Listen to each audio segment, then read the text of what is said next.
Hello friends, tomato egg curry ఎప్పుడు రొటీన్గా కాకుండా ఇలా ట్రై చేయండి. ఎగ్ స్మెల్ రాదు. ఫస్ట్ ప్లెయిన్ ఆమ్లెట్ చేసుకోండి.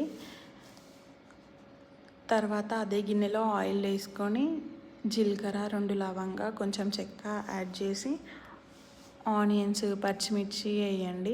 అవి గోలిన తర్వాత అల్లం ఎల్లిగడ్డ పేస్ట్, పచ్చివాసన పోయిన తర్వాత పసుపు వేయండి. 4 బాగా పండిన టమాటాలు తీసుకొని చిన్న పీసెస్గా కట్ చేసుకోండి. అవి కూడా యాడ్ చేయండి. యాడ్ చేసి ఓ 10 మినిట్స్ లో ఫ్లేమ్లో కుక్ చేయండి.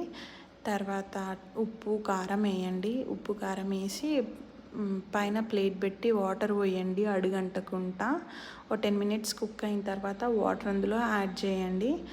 ఆ వాటర్ కూడా 5 మినిట్స్ కుక్ అవ్వాలి. తర్వాత ఈ ఆమ్లెట్స్ యాడ్ చేయండి. గ్యాస్ లో ఫ్లేమ్లోనే పెట్టి ఈ ప్రాసెస్ అంతా చేయాలి. అవి కూడా గోలిన తర్వాత కొంచెం ధనియా పొడి, గరం మసాలా, కసూరి మేతి వేయండి. ఇవి కూడా 5 మినిట్స్ గ్యాస్ లో ఫ్లేమ్లో పెట్టి కుక్ చేసి గ్యాస్ ఆఫ్ చేయండి. Super tasty tomato egg curry ready.